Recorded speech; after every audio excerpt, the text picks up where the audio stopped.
Distinguished guests, ladies and gentlemen, good afternoon. Welcome to this webinar that is to commemorate the IDSS 25th anniversary, and it's also part of this year's APPSMO program. Our speaker today, Professor Sir Lawrence Freedman, really needs no introduction, but of course I'm required to say some words about him. If a future scholar in strategic studies were to write a study of how the subject area first emerged and developed over time, number one, I think it's going to be a fairly thick book. Number two, and more importantly, I suspect that at least two, if not more, chapters are going to be dedicated solely to our speaker today. Professor Sir Lawrence Freedman has been a giant in strategic studies for much of his career, and we're very, very blessed at RSIS and IDSS that we've had this very, very long association with him, pretty much from the day that IDSS was first established. Professor Freedman will be speaking on a subject which I think is germane to all strategic planners in this time of ours. So without any further ado, Professor Freedman, the floor is yours. Thank you so much, and it's a real pleasure to be able to talk to you today. I think I was involved with IDSS even before it started, because I had long discussions on the idea, and it's been wonderful to be able to watch the progress it's made over the last 25 years and the excellence of its research and its students. In this lecture, my aim is to address the challenges facing modern military commanders. I'm interested in their strategic role, that is the point at which they must make definitive choices which will affect the overall course of a conflict, because these will have an impact on whether the original objectives of a campaign can be reached or whether new ones come into view. This means that command has an unavoidably political aspect. My approach, therefore, challenges the orthodoxy originally laid down by Samuel Huntington in his 1959 book, The Soldier and the State. Huntington was then following a well-established and reasonable belief in distinct areas of responsibility. Soldiers should not run states, and politicians lack the competence to tell soldiers how to fight their battles. Huntington argued that so long as the politicians accepted the professional autonomy of the military, then the military would accept the role of politicians in setting objectives and then eventually negotiating the end of wars. The theory was misleading, not because of the separation of the roles of the politicians and the military, but because in practice, soldiers influence the politics and the civilians influence the operations.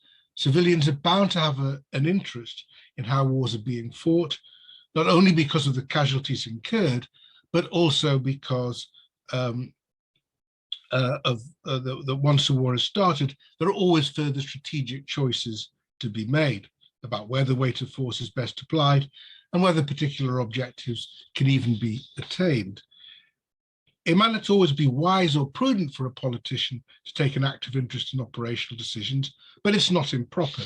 It's important to hold generals and admirals to account and to be ready to dismiss them when they fail to deliver.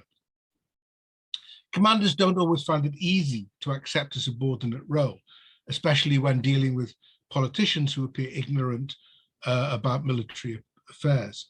They might complain about unrealistic demands for early victories, but also about excessive caution that leads to hesitation when victory is close. When the most vital interests of the state are at stake, they might find the behavior of their political masters borderline treacherous and become convinced that they can do a better job. For their part, politicians are aware that generals can acquire a heroic quality that they cannot begin to match. Civil-military relations, therefore, are always going to be a bit tense. My interest in the lecture is how commanders cope with these political aspects of their role. This is the result of the changing character of warfare itself and the effect this has already had on the practice of command. These practices have been shaped, at least amongst Western countries, over the past couple of decades by the big counterinsurgency campaigns of Iraq and Afghanistan. These were complex because they did not involve a few big battles, but instead numerous daily small encounters, each one of which helped shape local attitudes towards the various armies, militias, and terrorist groups engaged in these conflicts. Western commanders were required to direct and motivate their own units while seeking to build up the capacity of local forces loyal to friendly governments. They had to keep those governments friendly, which meant also having to deal with the expectations and inputs from numerous international and non-governmental organizations required to complement the military effort by improving governance and the social and economic conditions required for its durability and public support. Private military companies picked up tasks that would once have been handed over to regular forces and raised their own problems of coordination. So let's note some of the consequences. First, the size and complexity of the command headquarters. During the Second World War, a divisional commander had about 10 staff. Now a US Army divisional HQ has about 400 people to look after some 20,000 personnel. Anthony King, in his book on command, uses the example of the command headquarters set up by then UK Major General Nick Carter in Afghanistan, now the Chief of the Defence Staff, for operations in and around Kandahar city in 2009-10.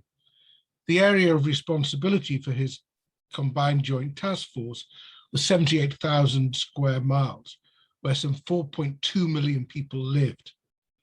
The task force involved 60,000 soldiers organized in 8 brigade teams from 11 different nationalities.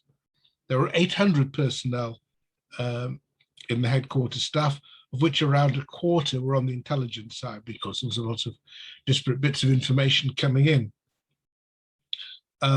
Carter spent much of his time negotiating, not only with the corps commander above him and 6 one-star brigadiers below, but also the heads of national contingents, the various organizations dealing with aid and development, and the local Afghan population. King notes that Carter was more than a purely military commander. He also assumed the role of a proconsul, influencing military, political, and civil domains. Indeed, many of his decisions were purely political. So that seems to be a very good description of what has been the life of a modern major general. To use the Gilbert and Sullivan phrase, it has been complex, complicated, lots of different roles, many different aspects to be sorted out. And while so many functions have been concentrated in the senior headquarters, in other respects, decisions have had to be decentralized. It used to be the case, well, it's always been the case, I think, that high command is a good description at the point where military commanders and their political superiors interact. There has never been a fixed point in the military hierarchy, but only during these post-Cold War campaigns, you can start with those the humanitarian interventions of the 1990s, has it habitually rested with a divisional commander. This is in part because of the consequences of improved mobility and communications.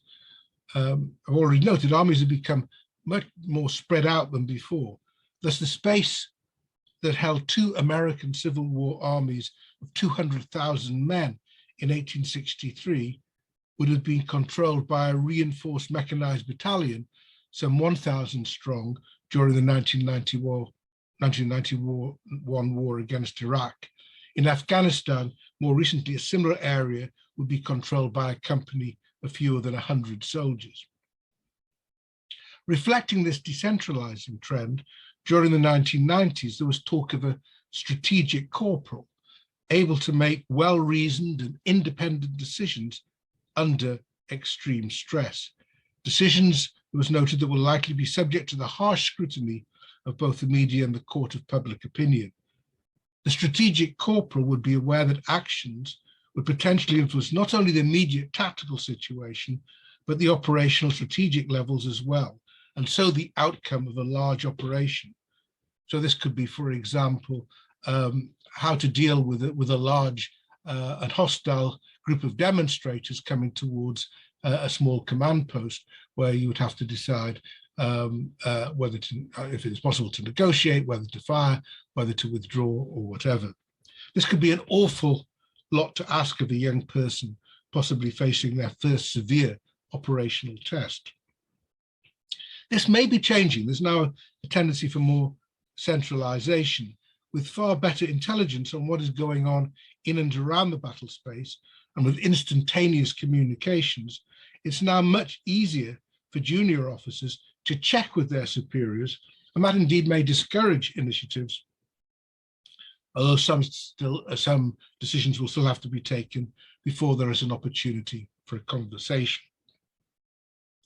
These factors then, just as we've had strategic corporals, we may also now get tactical generals and presidents. This is not a new phenomenon. Field commanders have always been irritated by their superiors with a, quote, long screwdriver or micromanaging. In the past, one reason for irritation was that issues with communications could cause delays and misunderstanding. And now, even with current communications technology, a distant commander watching events on a screen may still be missing features that are evident to those who are physically present, surveying the terrain, feeling the weather, hearing the explosions, observing the mood and demeanor of the troops. Nonetheless, at tricky moments, there's no longer an excuse that it is pointless consulting a more senior figure because they'll be poorly informed, or because it will take too long to wait for their advice. Now, the big counterinsurgency campaigns in Iraq and Afghanistan were tough and frustrating and gave a poor yield for the effort expended. Although we still have the trauma of the sudden departure from Kabul on our minds, mentally, Western governments and armies had moved on about a decade ago, at least in terms of their readiness to commit substantial ground forces into messy civil wars. The American military has returned almost with relief to preparing for a great power war, for a serious clash of regular forces that have exactly the same response after the debacle in Vietnam in 1975. Yet decades without great power war means that the forms of conflict that that we're used to don't really prepare us for such large clashes of arms that are now being considered again. In Western countries, apart from occasional terrorist outrages, war has become something that happens elsewhere. It makes little difference to the way of life of the bulk of the population. Young people are no longer conscripted to fight. The fighters are volunteers, accepting the risk of their chosen profession. Yet they're still not considered expendable, and so protecting them is often described as the priority for any new mission. Even when claiming grandiose objectives, governments have sought to limit their liabilities. Large-scale war is just not something with which there is recent experience. Moreover, whatever the preparations for major war, governments still look elsewhere for forms of pressure. Because even limited battles risk escalation to something worse, there's been a growing interest in non-violent forms of coercion, such as cyber attacks, information warfare, and economic sanctions, separately or in combination. Resort to these methods has become so regular as the major powers compete for advantage and try to undermine their rivals, that a grey area between war and peace has been identified as a busy arena of constant struggle. Here the aim is more disruption than distraction, undermining rather than overthrowing an opponent's political system by spreading rumors and false news, triggering breakdowns in infrastructure and adding to economic stress. All these activities are relevant to a future major war, although it's unclear how they would interact. This would just be one of the many uncertainties surrounding anything that might get close to a third world war, which would see regular forces working with the most advanced weaponry pitted against each other. In such a war, commanders might expect to act without inhibitions, no longer required to keep a war contained within acceptable limits. This would require them to abandon the attitudes of decades. Even then, it's hard to see how the prospect of a nuclear confrontation would not continue to weigh heavily on governments.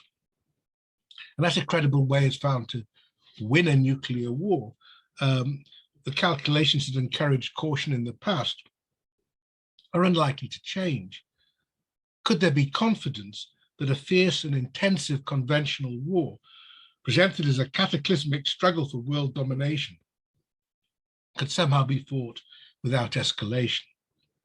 The word conventional is also misleading. The links with past wars have been broken. Years of antagonism have passed without the major powers fighting each other directly. There are no precedents for a large and multifaceted clash of arms across multiple domains. Not only have all the standard tactics and equipment moved on, but there are also numerous new and unfamiliar elements. There are separate commands and capabilities for space, cyber, and information. How and in what ways these will complicate or confuse each other when an attempt is made to coordinate their use is hard to know. Command systems have not been tested in such environment. The American approach going forward is mission command. The basic idea is to decentralize decision-making, relying on those with a delegated responsibility to interpret the intent of their superiors, rather than rely only on detailed orders to tell them what to do in all circumstances. This depends upon plans crafted before operations begin, and therefore before possibly they're fully understood, and also subordinates capable of taking initiatives on their own. The strongest argument for such an approach is the likelihood of junior officers getting cut off from their superiors because the headquarters has been hit or communications disrupted. What seems to be one of the big unknowns of any future war is the integrity of the communication networks. Subordinate commands are therefore empowered to carry out last mission orders as best they can, adapting to the circumstances in which they find themselves. A more enthusiastic case of mission commands argues that subordinate commanders invariably have a better grasp of their own situation, and so rather than encumber them with unhelpful detail, they should be encouraged to work out their own plans and tactics, so long as they're in line with the overall campaign objectives. This also facilitates speedier responses to changing situations, reflecting the view that advantage can be gained by making decisions quicker than the opponent. Interest in mission command developed in the US during the later stages of the Cold War, when a large-scale confrontation with the Soviet Union was still a serious possibility. It was linked with the enthusiasm for maneuver warfare and the assumption that speed of movement and decision was essential to victory. It was celebrated as an approach to military decision-making that produced far better results than more centralized forms. Involving superior commanders only slowed down decisions. Once many levels of command were involved, then delays could be catastrophic. This led to pressures to streamline the chain of command so that key decisions did not have to be taken by a disputatious committee hampered by inter-service rivalries or a bureaucratic determination to be sure that the right people have been consulted or informed. And you can see the streamlining in most countries, certainly in both the US and the UK, new chains of command have been established that bypass the chiefs of staff, in the US case, the chairman of the chiefs as well, to strengthen the line with the civilian leadership. In the UK, the permanent joint headquarters now deals with all operations. In the US, the combatant commanders focus on specific regions. These regional commanders are supposed to be able to formulate plans and conduct operations without having to worry about management and budgetary issues. In practice, however, it seems to me their performance has been mixed. They've become muscle-bound with too many subordinate commands, often spread geographically, and reproducing the problems they were supposed to solve. Their operations have become cumbersome as they struggled to focus. So this then creates more pressures for decision-making to be further delegated, which seems to be what happened in both Iraq and Afghanistan, away from CENTCOM. The idea of the strategic corporal encapsulated the need to allow delegation. Junior officers must deal with situations for which prior orders give insufficient guidance. You then couple this with the growing importance of air power as a factor in land battles, and you then start to see the new challenges of coordination coming in.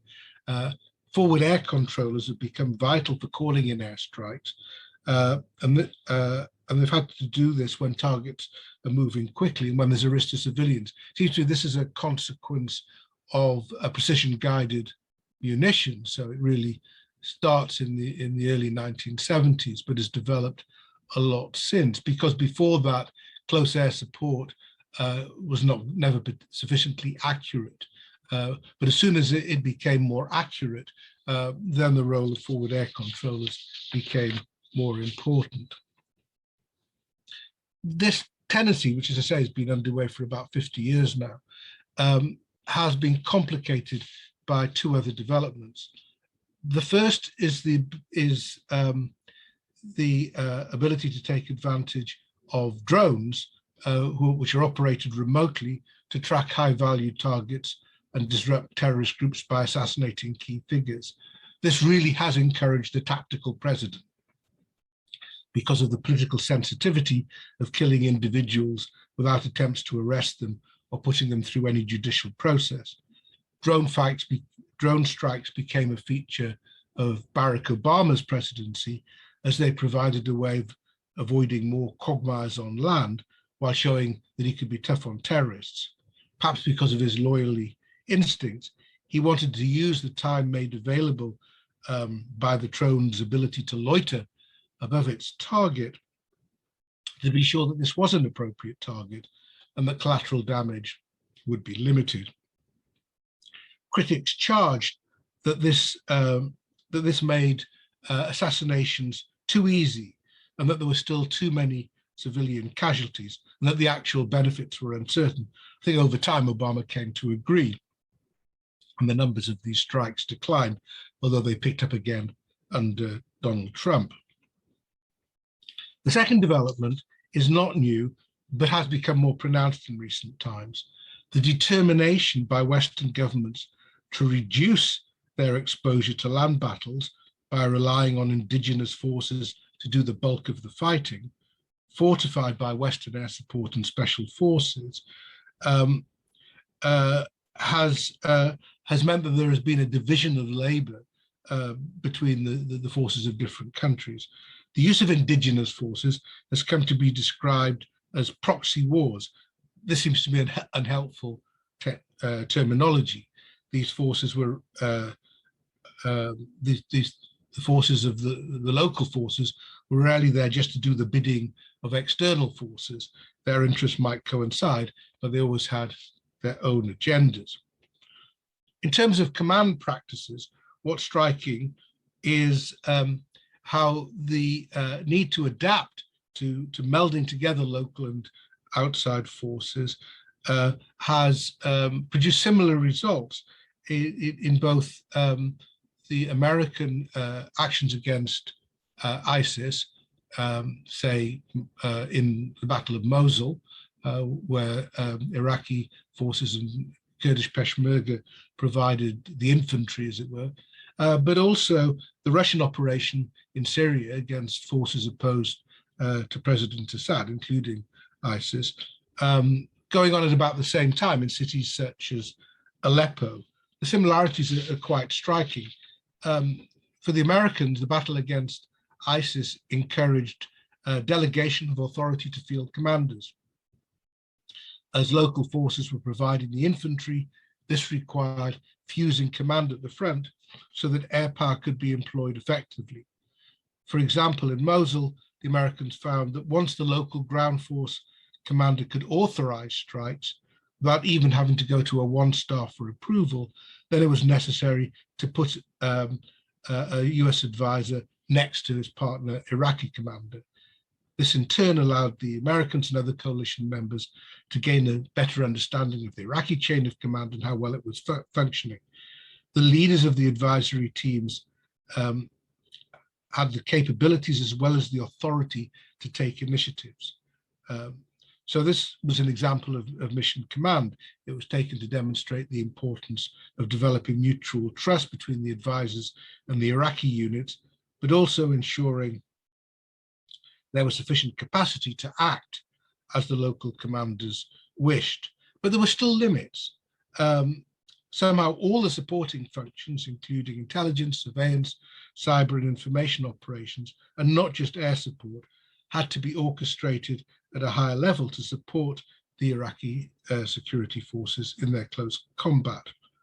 Those in the front line had to be pushed sometimes to get to cooperate and talk to each other.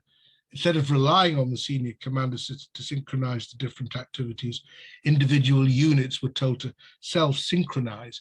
So you can't assume that because you delegate, that people will always welcome the delegation and know how to use it. The higher command, therefore, would still set the terms for the operation, but still need to encourage and regulate the actions of other organizations over which they had little or no direct control. Not everything that might have been delegated was done so. One colonel observed, "It's far easier to drop a bomb in this theater than it is to send a tweet." Information sharing across organizational national boundaries remained challenging. The Russian command structure in Syria came at a time when it was already being transformed nationally, with the aim of flattening the number of echelons involved in combat operations. According to the chief of the Russian General Staff, Army General Valery Gerasimov, during the early stages of the Syrian operation, the most difficult thing was, quote, organizing cooperation with the government troops and all the various groups. It was difficult to establish collaboration between all these detachments and our aerospace forces and to organize the logistics. The Russians gave less latitude to their Syrian allies.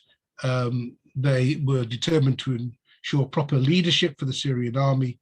Gerasimov reported that he had a group of military advisors in every Syrian unit, whether battalion, brigade, regiment, or division. Essentially, he said, they planned combat operations. But still, the extent of the convergence between the Americans and Russians in their command arrangements raises the question of how much does this tell us about how these countries would manage a much larger and complex war, possibly against each other. The second is, what about the Chinese? How would they fit into this? Would they follow the same path? I won't say much about the issue of a war with Russia. It would most likely begin with a clash in Northern Europe. And the issue immediately would be whether it could be contained. The US would be working with NATO allies using arrangements and processes that have been exercised over many years, although undoubtedly they would be stressed by actual combat, especially if member states got cold feet over whether they wish to be committed. The Russians would have the advantage of working only with their own forces, as at least for now, they don't have any allies.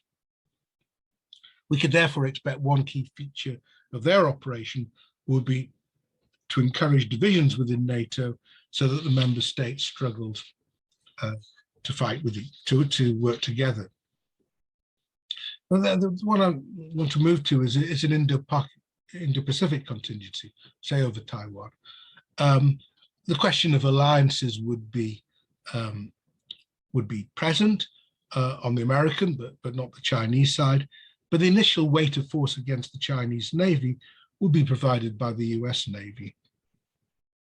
Now, I've already mentioned the fact that we have very little idea about how a modern war between well-equipped modern armies would work out.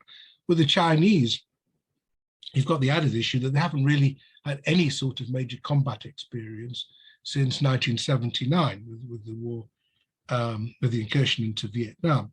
Then the army didn't impress, but China has since grown into an economic superpower and has been building up all its armed forces at a remarkable rate. These forces haven't been battle tested. Its senior commanders have not had to manage large-scale operations, and they've been described within China as suffering from a, quote, peace disease. They don't know war. The first stage in reforming command to deal with the problems above the neck, as they've been put in China, has been in sorting out political direction and the organization of the high command. This was set in motion in September 2013 and really continued until early 2016 when the last of the major announcements was made. As with the Americans and Russians, the effect has been to streamline the chain of command, bypassing the service chiefs so that there's more of a direct link between the political leadership and the theatre commanders. More opportunities for initiatives is supposed to be granted to junior officers. Without the intense education provided by combat, reforms designed to change a culture are bound to take time, with some loss of operational effectiveness as they're being implemented. The Central Military Committee of the Communist Party, not the Chinese state, provides overall management of the armed forces. Theatre commands focused on operations. The role of the individual services has been reduced, and they essentially manage force building. As the role of the army was reduced, those of the Navy, Air Force, and strategic rocket divisions have been elevated. The service departments, which I've noted previously had command responsibilities, have to deal now with just personnel and equipment issues. More emphasis has been placed on new capabilities, including cyberspace, electronic and information warfare, and the command structure is now much more geared to joint operations. There is supposed to be no cumbersome transition from a peace to a war footing. The slogan now is that peace and war is as one. The need for streamlined and responsive command structures, but is only part of the structure, however. They're also part of a shake-up of the Chinese political system. After Xi Jinping became General Secretary of the Communist Party in 2012, and then President of the People's Republic the next year, he has sought to consolidate his own position, for example, by ending the two-term limit on the presidency. Modes of policy making have been developed that enable him to watch over both policy development and implementation. Now, these political imperatives encourage centralization, even while the operational imperatives pointed to decentralization. The demand was to be both red, politically loyal, ideologically pure, and expert, professionally competent, and combat capable. When the two conflicted, one might expect that loyalty would normally be a safer route than taking an initiative. With few rewards for acting independently of the chain of command, there's long been a culture of risk aversion. And whenever the encouragement in principle to respond to circumstances, in practice, it might seem best to get instructions from superiors. If we come back to the Taiwan scenarios, all this could be particularly testing for the Chinese Navy, as most scenarios for a US-Chinese conflict envisage a war at sea, and navies have traditionally relied on mission command. Yet the Chinese Navy has operated under command arrangements with minimal delegations. Ships stay in close communication with the headquarters and have little capacity for independent action. This system of tight control has come under strain as the Navy has grown and is no longer confined to coastal waters. The issue in a future war at sea would not be whether the commanders were allowed discretion, but whether they dared use it.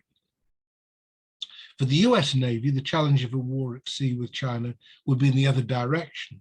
It's committed to mission command, accepting the premium this puts on trust, training, and discipline. If a senior commander doesn't like what a subordinate has done, he can refute the action. This is command by negation.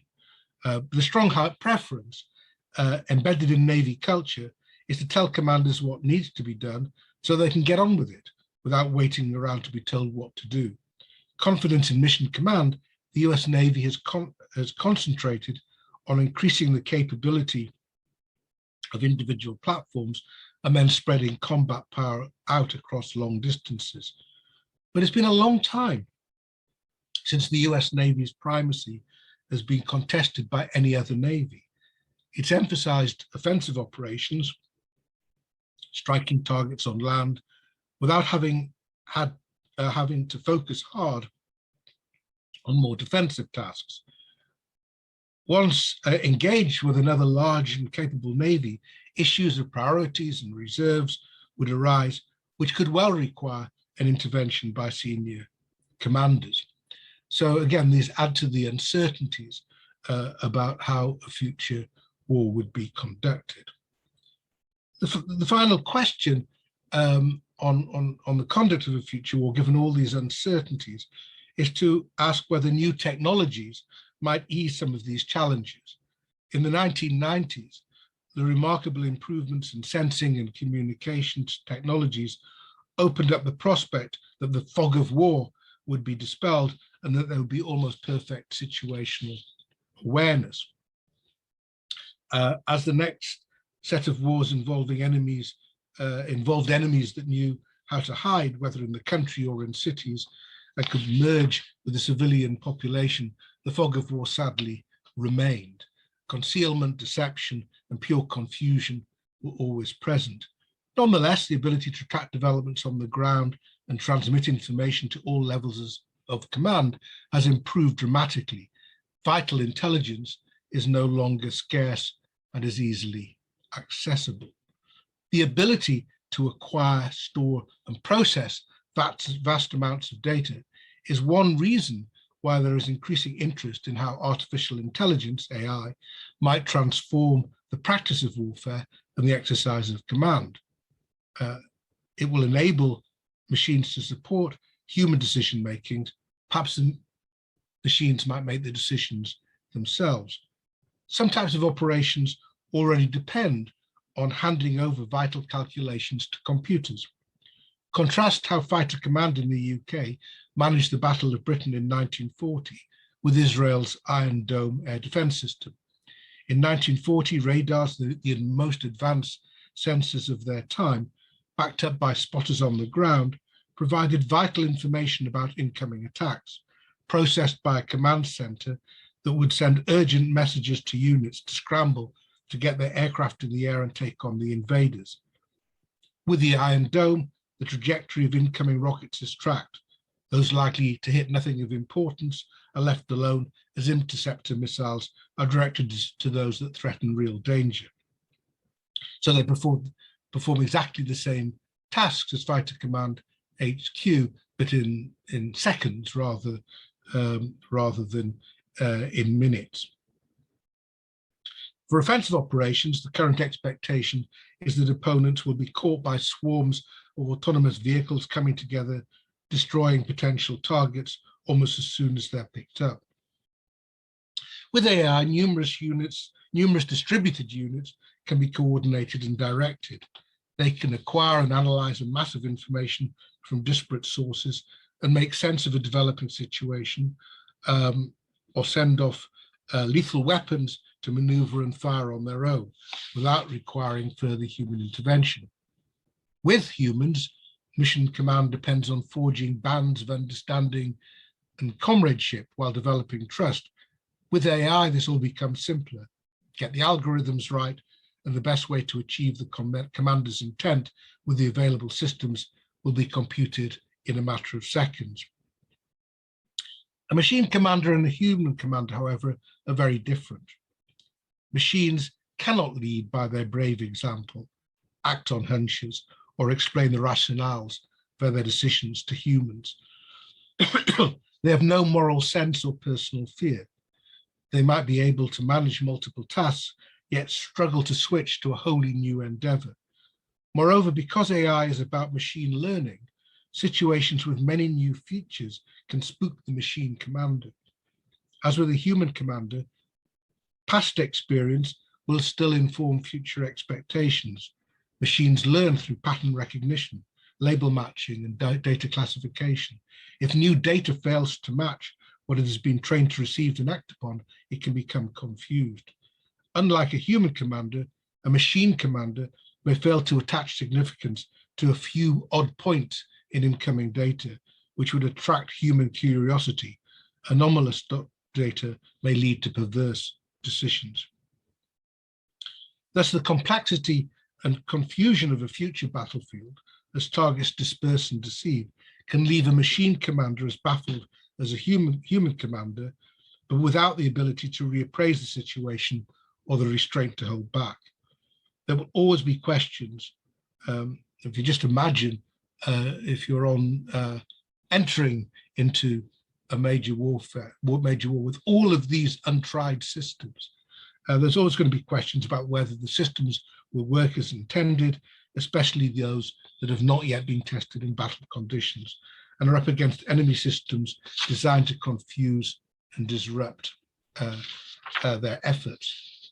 From this, I would conclude that AI can make a significant difference tactically, but may well lead to eccentricity and confusion in strategic command. Let me now conclude with some observations on mission command before returning to my starting point in civil-military relations. So long as communication networks are actually working, then it becomes easier to escalate operational decisions, especially those that might have large political implications to the highest level, simply because it's possible to do so.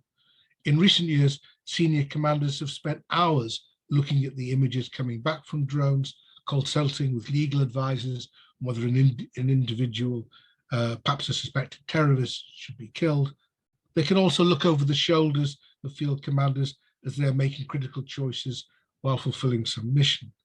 So long as communications and the passage of information between the center and the periphery move freely, the major problem may be one of coping with the volume. Of course, the big issue remains the vulnerability of those networks to interruption and disruption, creating uncertainty about what is going on and what needs to be done. That is why the capacity for mission command seems to me to be important for people to take delegated responsibility. But until that disruption, it seems the pressures for very close interaction between the different levels of command does not seem to me to have gone away. Part of this is because there are practical limits on what an individual unit can do, however well led. It requires senior officers to trust juniors, relying on their grasp of objectives, the local political sensitivities, the rules of engagement. The more self-sufficient the unit, the more it should be able to cope without central support. But it's still always going to be dependent upon its headquarters for some capabilities, including intelligence, surveillance, and reconnaissance, and also supporting firepower and, where necessary, reserves should it get into trouble. Not all of these will be met. What happens when a local initiative has the effect of substituting new operational goals for those originally assigned, or when the initiatives cannot be taken unless more resource is released from the center? A force designed to be self-sufficient might find itself in difficulties facing an unexpectedly formidable opponent. As we have seen with the Americans in Mosul and the Russians in Aleppo, there was a need to work with allies. In these cases, there was no doubt who was the dominant partner, while the task at hand, while demanding, could be defined in narrow terms, basically taking cities. As already noted, despite talk of proxies or surrogates, most allies have their own interests and ways of operating. If an allied force refuses to follow the local commander's orders and appeals to superiors, then the local commander will also need to escalate the problem to a higher level. Related to this, operational judgments taken by subordinate commanders are loaded, therefore, with political implications, from alienating friends to bringing in new enemies. So lastly, let me return to the issue of civil-military relations with which I started. I've only really dealt with the operational side of this equation in this lecture. I haven't dealt with the civilian side. And I'm not going to, believe it or not, I'm not going to do so now. But it's just worth noting that the institutional separation of armed forces from governments improves the quality of both, even though their agendas are bound to overlap. Governments derive their authority from elections and must consider all issues facing the state, including revenue raising and spending priorities. Senior commanders are promoted into their positions. They spend much of their time preparing for wars which never come, training their units, keeping their equipment up to date, refining their doctrines, and planning for possible campaigns. When considering the potential use of armed force, the government must work out the interests at stake, what domestic opinion will bear in their pursuit, the potential of diplomatic alternatives, possible coalition partners, and how to sustain support in international organizations. The military will need to come up with credible campaign plans, considering how long it will take to mobilize the requisite forces and then keep them supplied. Should this institutional separation break down, the result tends to be bad government and incompetent military. Dictators boost their authority by promoting themselves to field marshal, whatever their actual experience, and develop an exaggerated belief in the military instrument as a means of dealing with popular discontent, as well as awkward neighbors. Uncertain of their own political legitimacy, nervous dictators seek to coup-proof their military. Capable commanders start to appear as threats rather than assets. That is why dictatorships, with military and political power coming together in one individual, are often unsuccessful, despite their supposed advantages in being able to act decisively. Dictatorships, or indeed any excessively rigid command structure, will encourage sycophancy, tolerance of foolish schemes, and let a fear of plots influence all military appointments. The advantages of democratic systems lie not in their ability to avoid bad decisions, either by governments or commanders. That has become painfully evident. The advantages lie in their ability to recognize these mistakes, learn, and adapt. Closed systems in which subordinates dare not ask awkward questions, in which independent initiatives risk punishment, will suffer operationally. Politics is considered a core skill for government office, but not for military command. One of the things I've tried to show in this lecture is that a political sensibility can make for a more effective commander. Though there will always be officers who might be effective in motivating those under their command and fighting enemies who are poor at politics. Equally, it's essential that commanders do not become too political, so that they assume that any decisions that they do not like can be reversed, or else even worse, that they come to believe that they would make a better job of running the country. Being accused of being too political is not a very good thing for a military officer. By that, it's often meant that they look at issues in terms of their bureaucratic career, or looking after their particular branch of the services, seeking glory for themselves, putting down others. Also, as I've tried to show, being political can sometimes mean taking too much of an interest in issues that are properly the prerogative of government. But they need to be political in ensuring that they give the best advice to governments on the dangers and pitfalls of any operations being considered, as well as the opportunities that are being created. And they need to be political in understanding how the objectives of any particular campaign must be worked out as it goes along, and often in conjunctions with close friends and allies. Thank you very much.